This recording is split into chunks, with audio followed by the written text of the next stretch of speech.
아니, 이렇게 부드러울 수 있다고? 이건 정말 말도 안 되는데?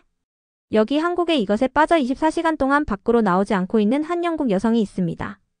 영국에서 한국으로 출장을 온 이 여성은 런던과는 차원이 다른 한국의 이것의 충격과 동시에 중독되었다고 하는데요.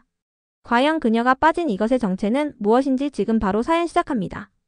안녕하세요. 저는 영국 런던에 살고 있는 소피아 브록스톤입니다. 저는 영국 정부의 정책 분석가로서 다른 나라들이 어떻게 일을 하는지 연구하고 분석하는 일을 하고 있어요. 하지만 어느 날 갑자기 제 상사가 한국에 가라고 하더군요. 사실 제 상사인 루카스는 우리가 한국의 수도인 서울을 방문해야 한다는 미친 생각을 가지고 있었어요. 저는 그것이 시간과 돈을 완전히 낭비하는 것이라고 생각했어요. 왜 우리가 서울까지 가야 하는지 정말 이해가 안 돼요. 저는 제 동료 엘리에게 말했어요. 그녀는 제 책상 맞은편에 앉아 컴퓨터로 타이핑하고 있었어요. 그들이 영국에서 우리가 이미 가지고 있지 않은 것을 우리에게 보여줄 수 있는 게 뭐가 있겠어요? 엘리는 고개를 들고 끄덕였어요. 제 사촌이 작년에 한국에 갔었는데 네온 불빛과 이상한 음식에 대해서만 이야기했어요. 우리가 배울 수 있는 것이 많지 않을 것 같아요. 바로 그때 루카스가 사무실 문을 활짝 열고 들어왔어요. 그의 눈은 흥분으로 빛나고 있었고 저는 우리가 공경에 처했다는 것을 알았어요. 모두 짐을 싸세요. 서울행 비행기가 다음 화요일에 출발해요. 그는 신나하며 웃으며 발표했어요. 저는 소리내어 신음할 수밖에 없었어요. 루카스 진지하게요. 우리가 그냥 그쪽 정부 관리들과 화상통화를 할 수는 없나요? 영국은 수세기 동안 도시를 발전시켜 왔어요. 한국은 그냥 작은 나라이고 도시계획으로 유명하지는 않잖아요. 루카스는 단호하게 고개를 저었어요. 그것이 바로 우리가 바꿔야 할 생각이에요, 소피아. 한국은 당신이 생각하는 것과 다릅니다. 한국의 도시 인프라는 우리보다 몇 년 앞서 있어요. 그들의 응급 서비스, 대중교통, 디지털 시스템 모든 것이요. 직접 봐야 믿을 수 있을 거예요 라고 루카스가 말했어요. 몇몇의 사진들은 인상적으로 보이지만 사진은 오해의 소지가 있을 수 있어요. 라며 엘리가 말했어요. 그래서 우리가 직접 가는 거예요. 루카스가 대답했어요. 그는 제 책상에 두꺼운 폴더를 두고 갔어요. 그 폴더에는 저희가 서울로 일주일간 출장을 간다는 내용이 적혀 있었어요. 장관님은 우리가 그들이 어떻게 그렇게 효율적인 도시 시스템을 구축했는지 배우길 원한다고 하셨어요. 폴더에는 우리의 보고서가 런던의 미래 발전에 도움이 될 수 있다는 내용이 포함되어 있었어요. 저는 별 관심 없이 폴더를 넘겼어요. 하지만 저는 여전히 우리가 이 여행에 정부 돈을 낭비하고 있다고 생각했어요. 다음 며칠 동안 저는 한국에 대해 가능한 한 최소한의 연구만 했어요.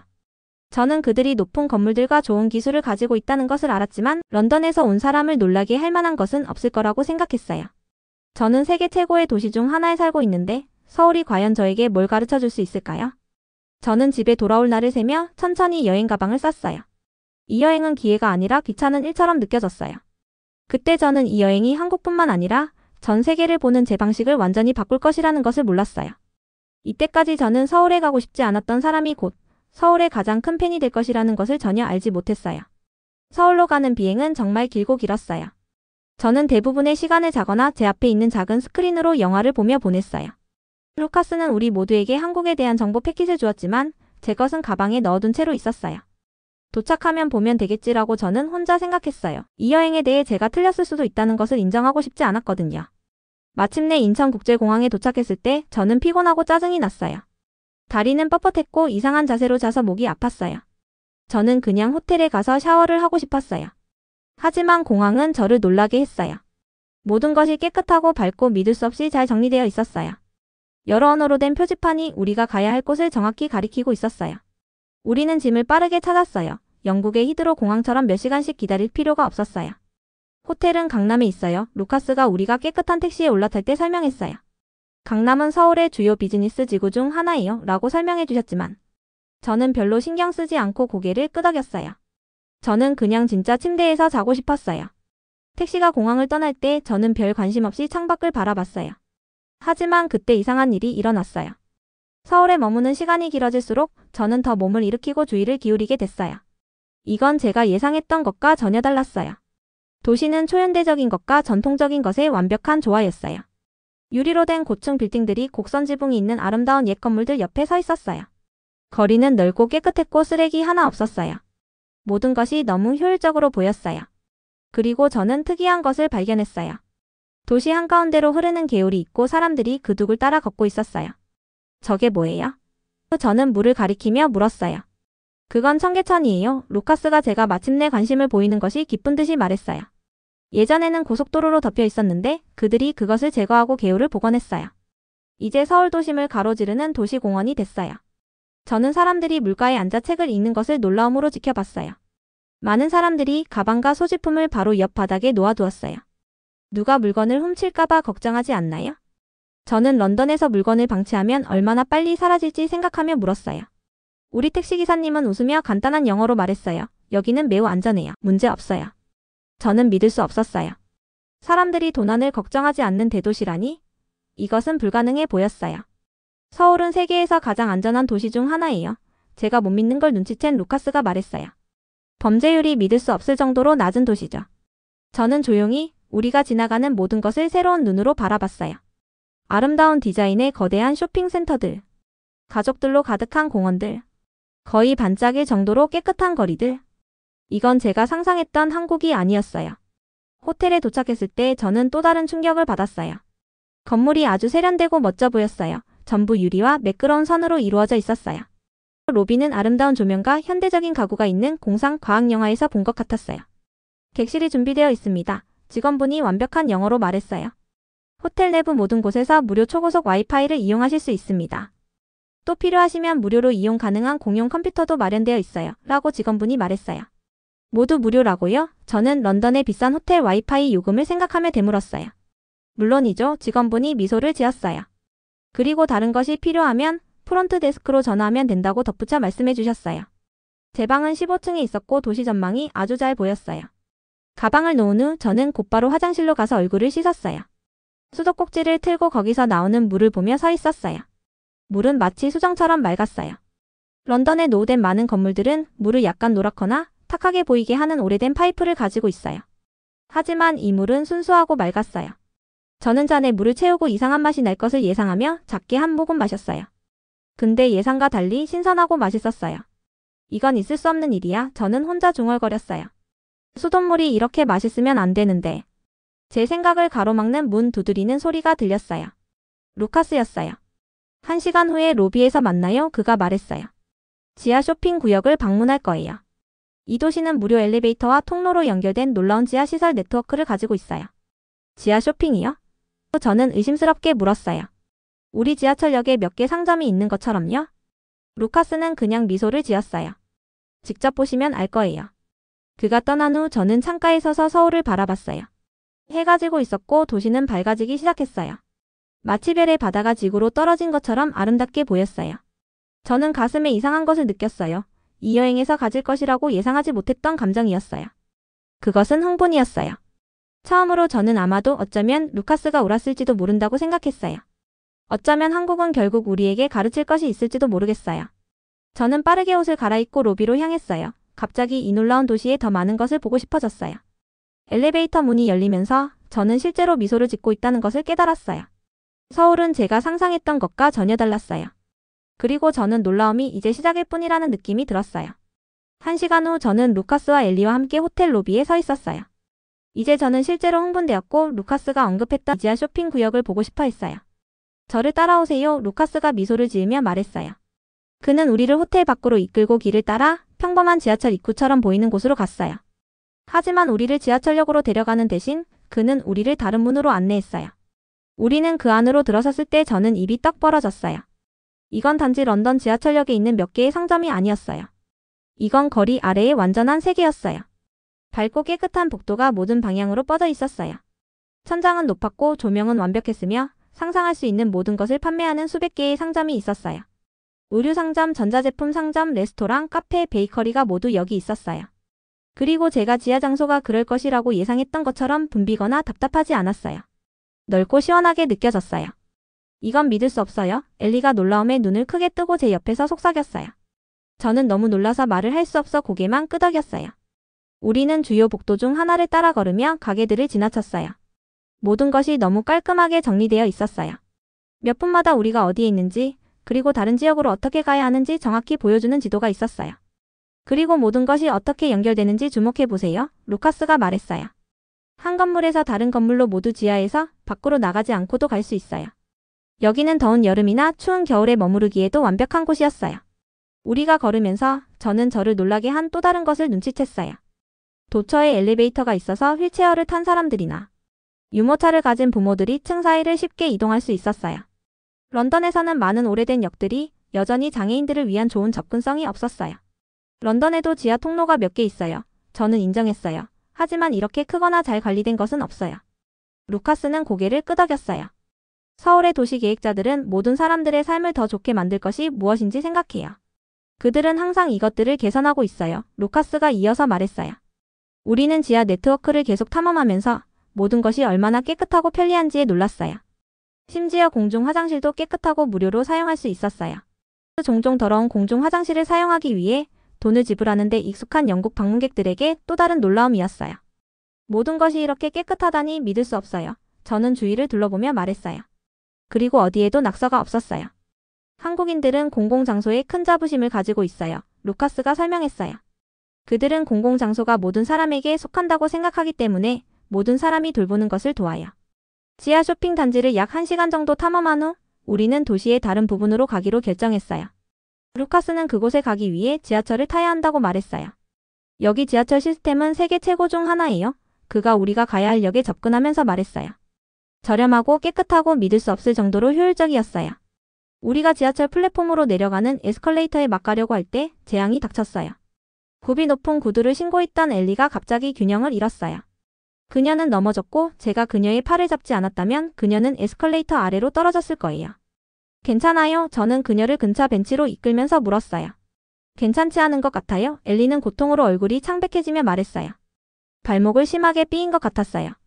낯선 도시인 외국에서 사고가 났다는 두려움이 저를 덮쳤어요. 우리 중 누구도 한국어를 하지 못했어요. 우리가 어떻게 병원을 찾을까요? 얼마나 비용이 들까요? 우리 보험이 이것을 커버할까요? 병원에 가야 해요. 저는 걱정을 숨기려고 하며 말했어요. 루카스는 휴대폰을 꺼냈어요. 사실 여기서 모퉁이를 돌면 바로 의료센터가 있어요. 5분도 안 걸려요. 의료센터요? 여기 쇼핑구역이에요? 저는 또다시 놀라며 물었어요. 서울은 편리한 위치에 의료 클리닉을 배치해요. 루카스가 설명했어요. 그들은 의료 서비스가 쉽게 접근할 수 있어야 한다고 믿어요. 저는 엘리가 한 발로 깡충깡충 뛰며 저에게 기대도록 일어서는 것을 도왔어요. 루카스의 지시를 따라 우리는 지하 단지를 통해 천천히 의료센터로 향했어요. 저는 그곳이 작고 기본적인 치료만 할 수 있는 곳일 거라고 예상했지만 다시 한번 서울은 저를 놀라게 했어요. 클리닉은 의사 사무실보다는 고급 호텔 로비처럼 보였어요. 모든 것이 현대적이고 깨끗하고 차분했어요. 접수원이 즉시 완벽한 영어로 우리를 맞이했어요. 오늘 어떻게 도와드릴까요? 제 친구가 발목을 다쳤어요. 저는 엘리를 의자로 도우며 설명했어요. 저는 다음에 일어날 일에 대비했어요. 이런 경우 런던에서는 의료기관에서 많은 양식을 작성하고 보험 카드를 보여주고 그런 다음 의사를 만나기 위해 몇 시간 동안 기다리는 것을 의미했을 거예요. 하지만 접수원은 그저 미소를 짓고 엘리에게 태블릿 컴퓨터를 건넸어요. 이 기본 정보를 작성해 주세요. 의사 선생님께서 곧 진료해 주실 거예요. 바로요. 저는 혼란스러워하며 되물었어요. 하지만 우리는 예약이 없어요. 응급 상황에는 예약이 필요 없어요. 그녀가 설명했어요. 의사 선생님께서 바로 오실 거예요. 5분도 안 돼요. 의사가 엘리의 이름을 불렀어요. 루카스와 저는 제가 전에 본 적 없는 장비가 있는 진료실로 그녀와 함께 들어갔어요. 의사는 매우 하이테크로 보이는 기계로 이미지를 찍으며 엘리의 발목을 주의 깊게 검사했어요. 그런 다음 그는 완벽한 영어로 우리에게 부상에 대해 설명했어요. 경미한 염자예요. 그는 특별한 붕대로 엘리의 발목을 감싸며 말했어요. 앞으로 이틀 동안은 너무 많이 걷는 것을 피해야 하지만 목발은 필요 없어요. 도움이 될 진통제를 드리게요. 전체 방문은 처음부터 끝까지 30분도 걸리지 않았어요. 치료비를 지불할 때가 되자 저는 큰 금액의 청구서를 예상하며 숨을 참았어요. 그런데 치료 비용은 총 약 40파운드에 해당되는 금액이었어요. 이게 전부예요. 저는 믿을 수 없다는 듯이 물었어요. 모든 것에 그냥 40파운드요? 의사는 미소를 지었어요. 한국 의료 시스템은 효율적이면서도 저렴하게 설계되었어요. 한국에서는 모든 사람이 비용에 대해 걱정하지 않고 의료 서비스에 쉽게 접근할 수 있어야 한다고 생각해요. 엘리의 발목이 적절하게 치료된 채로 클리닉을 나서면서 저는 제 세계관이 완전히 바뀐 것 같은 느낌이 들었어요. 런던에서 도시가 어떻게 작동해야 하는지, 의료 서비스가 어떻게 조직되어야 하는지에 대해 제가 알고 있다고 생각했던 모든 것이 서울이 하고 있는 것에 비해 구식으로 보였어요. 이 중 어느 것도 예상하지 못했어요. 저는 돌아가는 택시 안에서 루카스에게 인정했어요. 한국은 모든 것이 너무 완벽하게 작동해요. 루카스는 고개를 끄덕였어요. 그래서 저는 소피아 당신이 직접 보길 원했어요. 어떤 보고서나 영상도 여기에 일들이 얼마나 다른지 정말로 보여줄 수 없다고 생각했어요. 호텔로 돌아가는 택시 안에서 저는 새로운 눈으로 도시를 바라봤어요. 서울은 제가 예상했던 것과 달랐을 뿐만 아니라 제가 상상조차 할 수 없었던 방식으로 더 나았어요. 제 인생에서 처음으로 저는 제가 항상 그렇게 자랑스러워했던 런던이 결국 절대적인 기준이 아닐지도 모른다고 생각했어요. 아마도 저희는 제가 무시했던 한국으로부터 배울 것이 있을지도 모르겠어요. 그리고 우리는 여기 단 하루만 있었어요. 서울은 또 어떤 놀라움을 우리에게 준비해두고 있을까요? 엘리의 발목 부상과 의료센터에서의 놀라운 경험 후에 저희는 호텔로 돌아왔어요. 루카스는 엘리가 쉬어야 한다고 제안했고 내일 서울 탐험을 계속하기로 했어요. 제 방으로 돌아와서 저는 피곤했지만 지금까지 본 모든 것들로 머릿속이 복잡했어요. 서울은 제가 상상했던 것과 전혀 달랐어요. 모퉁이를 돌 때마다 새롭고 인상적인 것들이 나타났어요. 저는 머리를 맑게 하기 위해 샤워를 하기로 했어요.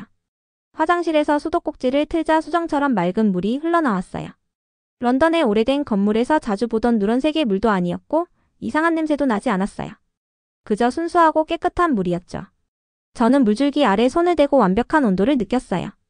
집에서는 적절한 수온을 맞추는 것이 항상 어려웠었어요. 너무 뜨거웠다가 너무 차가웠다 했어요. 하지만 여기서는 빠르게 조절되고 일정하게 유지됐어요. 샤워실에 들어서자 또 다른 놀라움이 기다리고 있었어요. 수압이 정말 좋았어요. 몸의 피로를 씻어낼 만큼 강하면서도 아프지 않을 정도였죠. 런던에서는 보잘것없는 물줄기나 고통스러운 물세례 중 하나였는데 그 사이는 없었거든요. 샤워실 자체도 완벽하게 깨끗했어요. 석회질도 없고 구석에 곰팡이도 없고 아무것도 없었어요. 그저 순수한 청결함이었죠. 머리를 감으면서 또 다른 것을 알아챘어요. 물이 피부에 닿는 느낌이 달랐어요. 뭔가 더 부드러웠어요. 헹굴 때 머리카락이 더 부드럽게 느껴졌고 피부도 집에서 샤워한 후 자주 느끼던 당기고 건조한 느낌이 없었어요. 샤워 후 저는 호텔의 푹신한 수건으로 몸을 감싸고 침대 가장자리에 앉아 상쾌함을 느꼈어요. 루카스가 일찍이 한국의 수도 시스템에 대해 말했던 것이 생각났어요. 궁금해서 저는 휴대폰을 집어들고 이 여행 전에 했어야 할 일을 했어요. 한국의 수도 인프라에 대해 조사하기 시작했어요. 제가 발견한 것은 놀라웠어요. 서울은 수도 시스템을 현대화하는 데 수조 원을 투자했더라고요. 도시는 유익한 미네랄은 유지하면서 불순물을 제거하는 첨단 기술로 물을 처리했어요. 도시 전역의 수백 개 장소에서 하루에 여러 번 수질을 검사했어요. 한국 건물들은 런던의 많은 건물처럼 옥상에 물탱크를 사용하지 않는다고 읽었어요. 대신 물은 처리 공장에서 가정과 사업장으로 직접 펌프로 보내졌기 때문에 물이 탱크에 며칠 동안 고여있지 않았어요. 샤워 후 목이 말라서 저는 화장실 싱크대로 가서 수돗물로 유리잔을 채웠어요. 집에서는 절대 수돗물을 직접 마시지 않았어요. 항상 정수기나 생수를 샀거든요. 하지만 여기서는 망설임 없이 한 모금 마셨어요. 물이 맛있었어요. 시원하고 신선하며 완전히 무미했어요. 생수와 별 차이를 못 느꼈어요. 염소 맛도 없고 금속성 뒷맛도 없고 아무것도 없었어요. 그저 순수한 상쾌함이었죠. 저는 유리잔을 들고 창가로 걸어가 수돗물을 훌쩍이며 서울의 스카이라인을 바라봤어요. 아래에서는 마치 마법처럼 효율적으로 돌아가는 도시에서 사람들이 일상을 살아가는 모습이 보였어요. 문을 두드리는 소리가 들렸어요. 루카스였어요. 한국에 좀 적응됐나요? 그가 물었어요. 제 인생에서 최고의 샤워를 했어요. 저는 유리잔을 들어 보이며 말했어요. 그리고 이 수돗물이 정말 놀라워요. 한국이 어떻게 수도 시스템을 관리하는지 찾아봤어요. 루카스는 미소를 지으며 말했어요. 당신이 궁금해할 거라고 생각했어요. 인프라에 대한 그들의 접근 방식은 매력적이죠? 그렇지 않나요? 모든 것이 사용자를 염두에 두고 설계되었어요. 런던에는 100년이 넘은 파이프가 있는 건물들이 있어요. 저는 말했어요. 물이 우리에게 도달하기 전에 많은 오래된 시스템을 통과해야 해요. 서울은 한국 전쟁 이후 인프라 대부분을 재건했어요. 루카스가 설명했어요. 우리처럼 오래된 것을 계속 수리하는 대신 처음부터 현대적인 시스템을 설계할 기회가 있었죠. 저는 이제 이해하며 고개를 끄덕였어요. 한국이 우리보다 일을 더 잘하고 있다는 게 아니에요. 저는 천천히 말하면서 생각을 정리했어요. 그들은 일을 다르게 하고 있어요. 우리가 생각조차 하지 못한 방식으로 문제를 해결하고 있어요. 정확해요. 루카스는 제 깨달음에 기뻐하며 말했어요. 그래서 이 여행이 중요한 거예요. 우리는 문제 해결에 대한 다른 접근 방식을 찾아볼 필요가 있어요. 루카스가 떠난 후 저는 다시 욕조에 물을 받아 반신욕을 했어요. 그 후에도 한국에 머무는 동안 영국에 돌아가게 되면 이런 깨끗한 물을 사용할 수 없다는 생각에 하루에도 몇 번씩 샤워와 목욕을 했어요. 밖에서 비가 내리기 시작했고 가벼운 빗방울이 창문에 부딪혔어요. 그 빗물이 결국 서울의 첨단 여가 시스템을 통과해 깨끗하고 순수하게 다시 수도꼭지로 돌아올 것이라고 생각했어요. 한국에 오기 전에는 물과 같은 기본적인 것에 대해 깊이 생각해 본 적이 없었어요. 그저 거기에 있었을 뿐이었죠. 때로는 깨끗하고 때로는 그렇지 않지만 항상 당연하게 여겼어요. 이제 저는 사람들이 충분히 신경 쓴다면 이렇게 기본적인 것조차 개선될 수 있다는 것을 깨달았어요. 빈 유리잔을 보며 이상한 감정의 혼합을 느꼈어요. 물론 한국에 감명받았어요. 하지만 제 나라가 이런 기본적인 것들에 한국과 같은 관심을 기울이지 않았다는 사실에 약간 슬펐어요. 내일 우리는 서울을 더 볼 거예요. 그리고 이제 저는 모든 것에 주의를 기울여야 한다는 것을 알았어요. 가장 평범해 보이는 것들조차도요. 왜냐하면 이 놀라운 도시에서는 가장 평범한 것들조차 특별했기 때문이에요. 서울에서의 마지막 날, 저는 도착했을 때와는 다른 기분으로 일어났어요. 5일 전 한국에 도착했던 투덜거리고 의심 많은 소피아 브룩스톤은 사라졌어요. 그 자리에는 새로운 사람이 있었죠. 새로운 눈으로 보는 법을 배운 사람이요. 저희는 호텔 회의실에 모여 런던으로 돌아가 발표할 보고서를 위한 노트를 정리했어요. 테이블에는 저희의 노트북 사진, 그리고 방문 내내 모았던 브로셔들이 가득했어요. 우리 여행이 거의 끝나간다니 믿을 수 없어요. 엘리가 말했어요. 그녀의 발목은 이제 훨씬 나아져서 약간 절뚝거리는 정도로만 걸을 수 있었어요. 조금 더 오래 머물고 싶어요. 라고 엘리가 말했고 저는 같은 감정을 느끼며 고개를 끄덕였어요. 제가 이런 말을 할 줄은 몰랐지만 저도 그래요. 루카스는 저희를 지켜보면서 기뻐 보였어요. 그래서 소피아, 이제 서울에 대해 어떻게 생각해요? 여전히 여기 오는데 정부 예산을 쓴 것이 낭비라고 생각하나요? 저는 웃으며 고개를 저었어요. 뭔가에 대해 틀린 것이 이렇게 기뻤던 적은 없었어요. 이 도시는 놀라워요. 다음 몇 시간 동안 저희는 보고서 작업을 했어요. 서울의 인프라, 대중교통, 의료 시스템, 심지어 수질에 대한 관찰을 적으면서 이 모든 것들이 어떻게 런던의 삶을 개선할 수 있을지 계속 생각했어요. 지하철역과 연결된 지하 쇼핑 공간, 저희가 브레인스토밍을 하는 동안 제가 말했어요. 런던에서도 비슷한 것을 할 수 있을 거예요. 특히 비가 자주 오는 런던의 날씨에 정말 합리적일 거예요. 그리고 의료 시스템이요, 엘리가 덧붙였어요. 사소한 문제로 모든 사람이 큰 병원에 가도록 하는 대신 편리한 위치에 작은 의료센터를 배치하는 방식이요. 저희는 아이디어로 페이지를 계속 채워나갔어요. 서울은 저희에게 감명을 준 것이 아니라 영감을 주었어요. 회의를 마치고 공항으로 출발하기 전 몇 시간이 남았어요. 저는 호텔 근처 동네를 마지막으로 한 번 더 걸어보기로 했어요. 거리는 출근하는 사람들, 학교로 향하는 학생들, 그리고 가게를 여는 상인들로 분주했어요. 저는 작은 카페에서 커피를 사기 위해 멈췄고 또다시 카드 한 번 탭하는 것으로 얼마나 쉽게 지불할 수 있는지에 놀랐어요. 최소 구매 금액도 없고 번거로움도 없었죠. 커피를 마시며 저는 한 노인 여성이 쇼핑백을 떨어뜨리는 것을 봤어요. 제가 도울 생각을 하기도 전에 3명의 다른 사람들이 그녀를 돕기 위해 달려갔어요. 그들은 그녀의 물건을 모으고 그녀가 괜찮은지 확인하고 미소와 인사로 그녀를 배웅했어요. 서울을 특별하게 만드는 것은 기술이나 인프라만이 아니라는 것을 깨달았어요. 그것은 문화였어요. 공동체, 존중, 그리고 공유 공간을 돌보는 것을 중요시하는 문화요. 호텔로 돌아와 저는 떠나기 싫어 천천히 가방을 쌌어요. 가족을 위해 산 기념품들, 아름다운 한국차, 수공예품, 그리고 제가 좋아하게 된 한국 간식들을 조심스럽게 챙겼어요. 사실 이제 런던으로 떠나면 한국의 물로 더 이상 샤워를 하지 못한다는 것이 제일 아쉬웠어요. 로비에서 저는 공항으로 가는 차를 타기 위해 루카스와 엘리를 만났어요. 집에 갈 준비 됐어요? 루카스가 물었어요. 네, 그리고 아니요. 저는 솔직하게 대답했어요. 런던이 그립지만 서울도 그리울 거예요. 공항으로 가는 길은 도시를 마지막으로 볼 수 있는 기회였어요.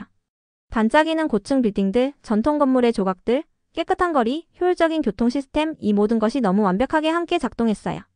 비행기가 이륙하자 저는 창문에 얼굴을 대고 서울이 점점 작아지다가 구름 아래로 사라질 때까지 지켜봤어요. 하지만 여기서 배운 것은 영원히 저와 함께 할 거라는 것을 알고 있었어요. 집으로 가는 긴 비행 동안 저는 잠을 잘 수 없었어요. 대신 한국에서 본 것을 바탕으로 제 삶에서 바꾸고 싶은 것들에 대한 개인적인 목록을 작성했어요. 쓰레기 버리는데 더 신경 쓰는 것과 같은 간단한 것부터 더 나은 공공 서비스를 추진하기 위해 지역 정부에 참여하는 것과 같은 더 큰 아이디어까지요. 히드로 공항에 착륙했을 때 대조적인 모습이 저를 즉시 강타했어요. 붐비는 터미널, 헷갈리는 표지판, 더러운 바닥을 보았어요. 이전에는 한 번도 알아차리지 못했던 모든 것들이 이제는 명확하게 눈에 띄었어요. 조금 충격적이죠, 그렇지 않나요? 엘리가 저희가 짐을 기다리는 동안 제 표정을 알아차리고 말했어요. 새 안경을 쓴 것 같아요. 갑자기 개선할 수 있는 많은 것들이 보여요. 저는 대답했어요. 런던 중심부로 돌아가는 택시 안에서 저는 새로운 눈으로 익숙한 거리를 바라봤어요. 한때 인상적이라고 생각했던 건물들이 이제는 오래되고 제대로 관리되지 않은 것처럼 보였어요. 세계적 수준이라고 생각했던 교통 시스템은 이제 비효율적이고 구식으로 느껴졌어요. 저희 택시가 교통체증에 갇혔을 때 루카스에게 말했어요. 전에는 런던이 완벽하다고 생각했어요. 다른 도시들이 우리를 모방해야 한다고요. 이제는 우리가 다른 이들로부터 배울 만큼 겸손해야 한다는 것을 깨달았어요. 루카스는 미소 지었어요.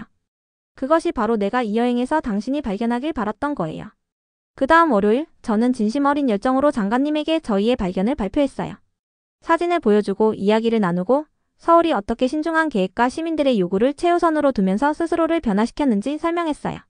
소피아 씨, 이것은 제가 당신에게 기대했던 것과 상당히 다르네요. 제가 마쳤을 때 장관님이 말했어요. 당신은 항상 생각이 너무 전통적이었어요.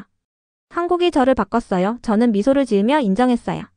그리고 우리가 열린 마음을 가진다면 런던도 바꿀 수 있을 거예요. 더 나은 방향으로요. 이어진 몇 주 동안 저는 서울에서 가져온 아이디어 중 일부를 실행하기 위해 열심히 일했어요. 서울이 어떻게 그렇게 효율적인 시스템을 만들었는지 동료들에게 설명하면서 계속해서 제 노트와 사진을 참조하게 됐어요.